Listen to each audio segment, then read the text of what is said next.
Hello there, my name is Ellie Lindsay and I'm a chronic pain specialist who specialises in treating people with jaw pain and headaches or TMJ disorder.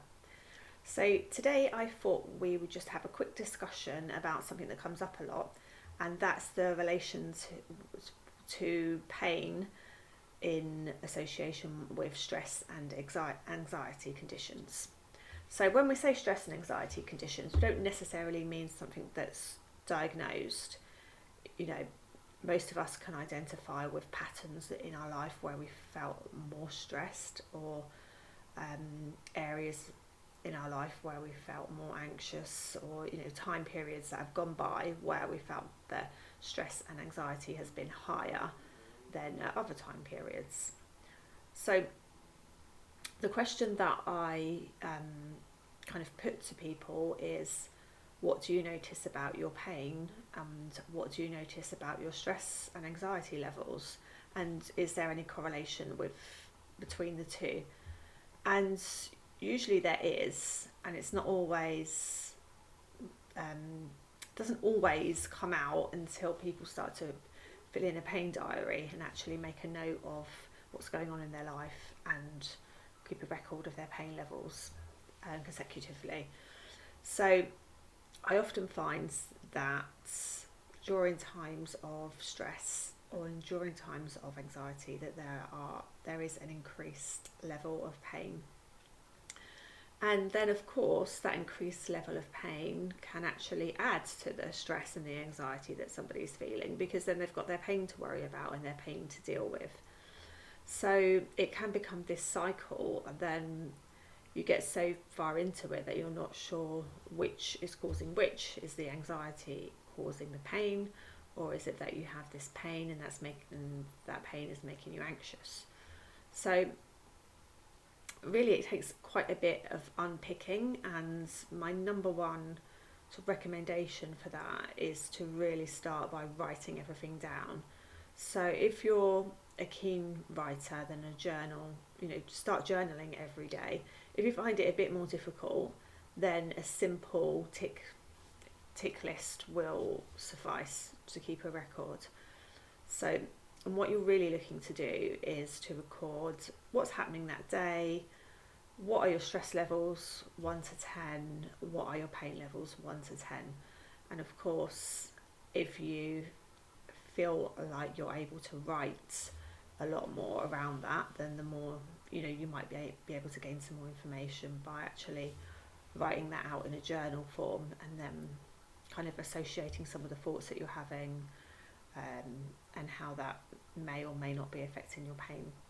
And then of course there's the other part of it where the pain is affecting the anxiety. So again, good to write that out, and even just noticing it can have a much bigger impact than we realise, because we start to sort of unconsciously deal with that then. So that was really the first point that I wanted to make around, there is this pattern that I see all the time between stress and anxiety and pain. I wanted to delve a little bit deeper into that and to kind of think about why that might be. So the first idea, really, the first kind of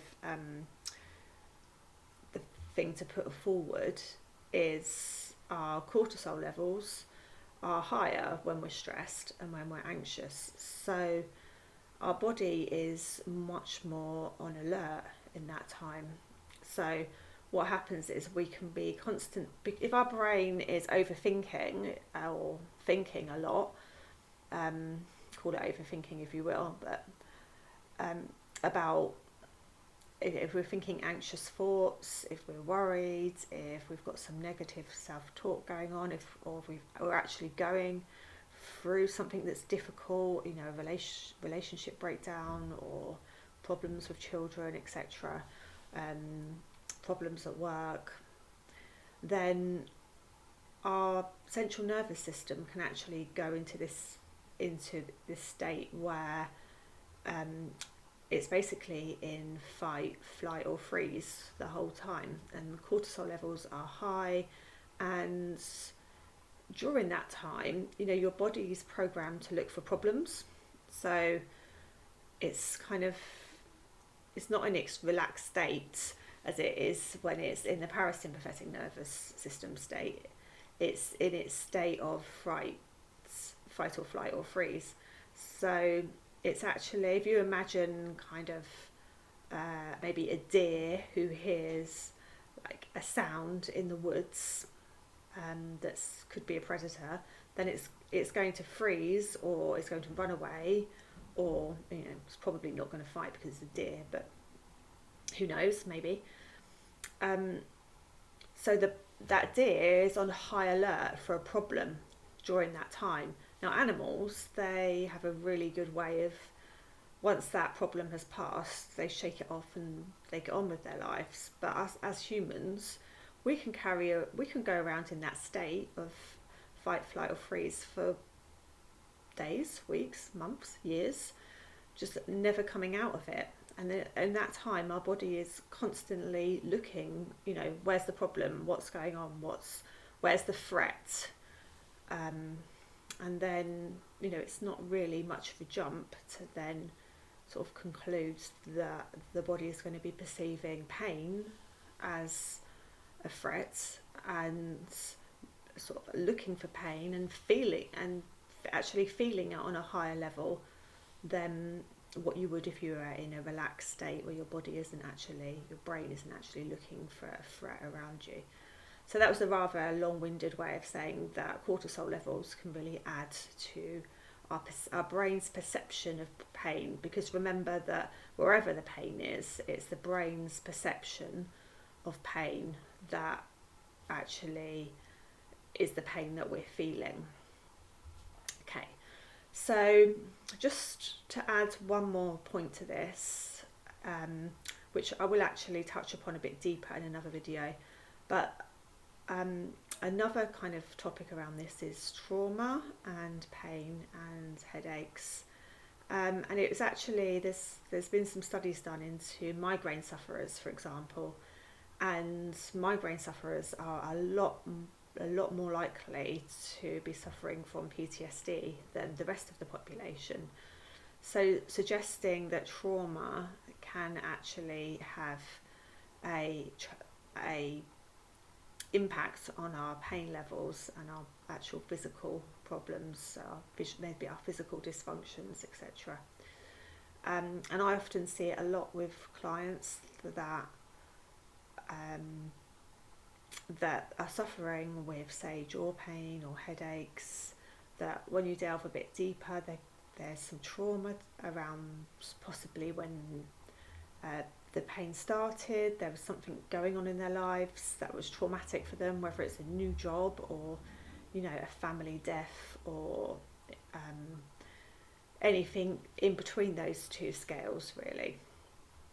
So we'll discuss that in another video, but that was just really I just wanted to put that in the mix as well as stress and anxiety, to say that, you know, trauma from the time that the pain starts, or even going back to childhood, can often be really indicated in people that are suffering with long-term pain conditions.